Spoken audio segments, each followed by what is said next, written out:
ಓಂ ನಮೋ ಭಗವತೆ ವಾಸುದೇವಾಯ. ನಿತ್ಯಭಕ್ತಿ ಕಾರ್ಯಕ್ರಮಕ್ಕೆ ಸುಸ್ವಾಗತವನ್ನು ಕೋರುತ್ತಾ, ನಾವು ಚಿಕ್ಕ ಮಕ್ಕಳಿಂದ ಸುಮಾರು ಪುರಾತನ ಅಥವಾ ಹಳೆಯ ಅನುಭವಗಳನ್ನು ನಾವು ಮೆಲುಕು ಹಾಕೋಕೆ ಹೋದಾಗ ಎಲ್ಲರ ಮನೆಗಳಲ್ಲೂ ದೇಶದ ಬಹುಭಾಗ, ರಾಜ್ಯದ ಬಹುಭಾಗ, ಎಲ್ಲ ಕಡೆಯೂ ಕೂಡ ದೇಶ, ಭಾಷೆ, ಯಾವುದೇ ಪ್ರಾಂತ್ಯ ವಿಭಿನ್ನತೆ ಇಲ್ಲದೆ ಆಚರಣೆ ಮಾಡ್ತಾ ಇರ್ತಕ್ಕಂಥ ಮಹಾ ವಿಶೇಷವಾದ ವ್ರತ ಪೂಜೆ ಅಂದರೆ ಅದು ಸತ್ಯನಾರಾಯಣ ಪೂಜೆ, ಸತ್ಯನಾರಾಯಣ ವ್ರತ.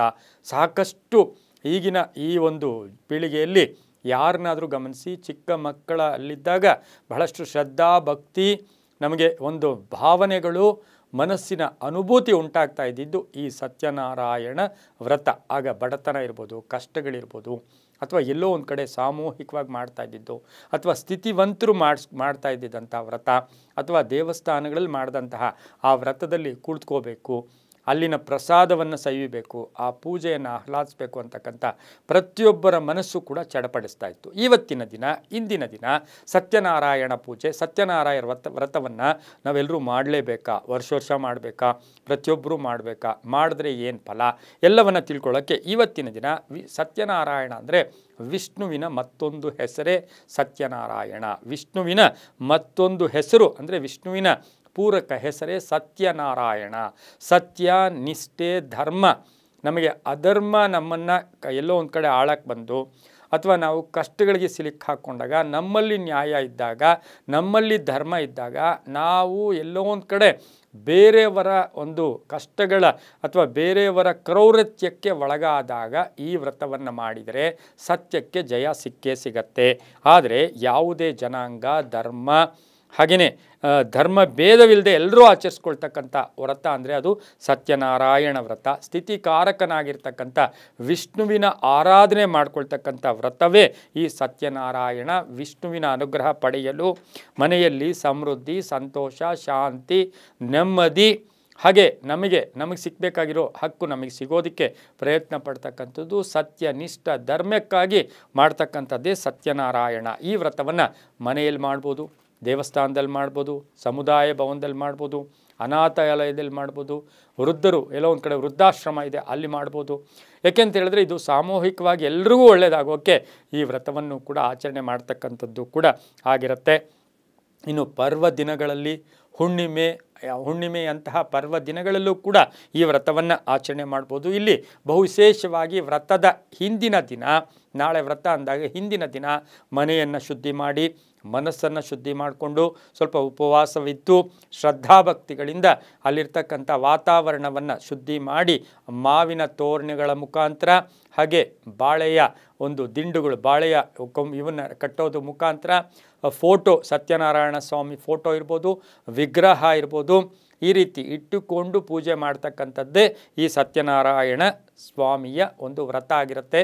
ಇಲ್ಲಿ ವಿಶೇಷವಾಗಿ ಮಾಡ್ತಕ್ಕಂಥ ವ್ರತದಲ್ಲಿ ಉಪಯೋಗಿಸ್ತಕ್ಕಂಥ ಫೋಟೋ, ಭಜನೆ ಇರ್ಬೋದು, ಸ್ತೋತ್ರ ಇರ್ಬೋದು, ಬಹುಮುಖ್ಯವಾಗಿ ಸತ್ಯನಾರಾಯಣ ಕಥೆಯನ್ನು ಪರಿಪೂರ್ಣವಾಗಿ ಕೇಳಬೇಕು. ನಮಗೆ ಜ್ಞಾಪಕ ಇದೆ, ಸತ್ಯನಾರಾಯಣ ಸ್ವಾಮಿ ವ್ರತದಲ್ಲಿ ಈ ಸಜ್ಜಿಗೆಯಿಂದ ಮಾಡಿದಂತಹ ಸಿಹಿಯಾದ ಒಂದು ವಿಶೇಷವಾದ ನೈವೇದ್ಯ ಇದೆ ಅಲ್ವಾ, ಅದನ್ನು ಸ್ವಲ್ಪ ಸೇವನೆ ಮಾಡಿದ್ರೆ ದೇಹ ಶುದ್ಧಿ ಆಗುತ್ತೆ.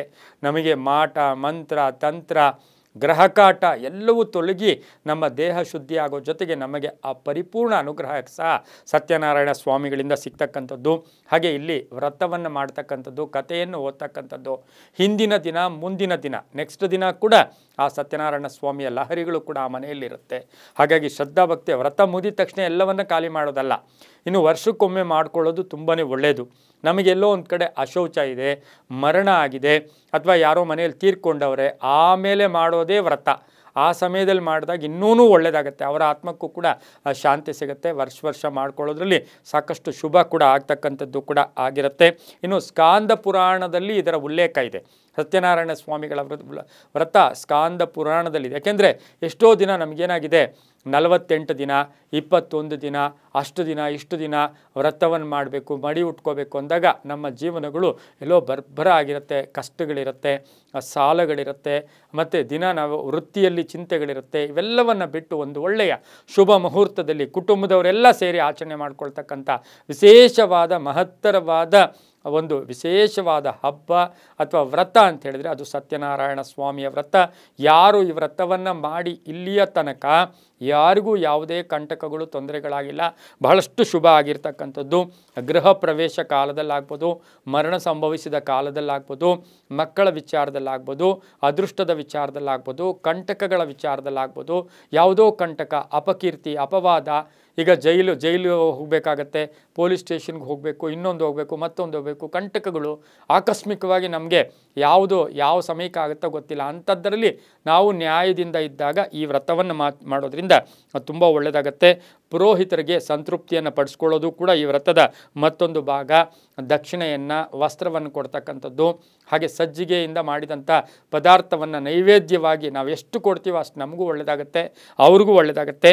ಇಲ್ಲಿ ಪ್ರಥಮವಾಗಿ ಗಣಪತಿ ಪೂಜೆ ಇರ್ಬೋದು, ದಿಕ್ಪಾಲಕರ ಪೂಜೆ ಇರ್ಬೋದು, ಹಾಗೆ ಕುಟುಂಬ ದೇವರ, ಮನೆ ದೇವರ ಪೂಜೆ ಇರ್ಬೋದು, ಇಷ್ಟ ದೇವರ ಪೂಜೆ ಇರ್ಬೋದು, ಪೂರ್ವಿಕರನ್ನು ನೆನೆಸ್ಕೊಳ್ತಕ್ಕಂಥದ್ದು, ಹಾಗೆ ಹಿರಿಯರ ಆಶೀರ್ವಾದ ಪಡ್ಕೊಳ್ಳೋದು ಈ ವ್ರತದ ಒಂದು ಮಹತ್ವ ಆಗಿರುತ್ತೆ. ಇಲ್ಲಿ ಶಿವ ಪಾರ್ವತಿಯರು ಸಂತೃಪ್ತ ಪಡ್ತಾರೆ, ವಿಷ್ಣು ಲಕ್ಷ್ಮಿಯರು ಸಂತೃಪ್ತ ಪಡ್ತಾರೆ, ಸರಸ್ವತಿ ಬ್ರಹ್ಮ ಅಂದರೆ ಎಲ್ಲ ದೇವತೆಗಳು ಕೂಡ ಈ ವ್ರತದಲ್ಲಿ ನಮಗೆ ಆವಾಹನೆಯಾಗಿದ್ದು ಅವರ ಅಂಶದ ಮುಖೇನ ನಮಗೆ ಒಳ್ಳೆಯದಾಗುತ್ತೆ. ಹಾಗೆ ಸತ್ಯನಾರಾಯಣ ಸ್ವಾಮಿ ವ್ರತಕ್ಕೆ ವರ್ಷವೂ ಕೂಡ ನಿಮಗೆ ಅನುಕೂಲ ಇದ್ದಾಗೆಲ್ಲ ಮಾಡ್ಕೋಬೋದು ಅಂತ ಹೇಳ್ತಾ, ಸರ್ವೇ ಜನ ಸುಖಿನೋ ಭವಂತು, ಸಮಸ್ತ ಸನ್ಮಂಗಳಾನಿ ಭವಂತು.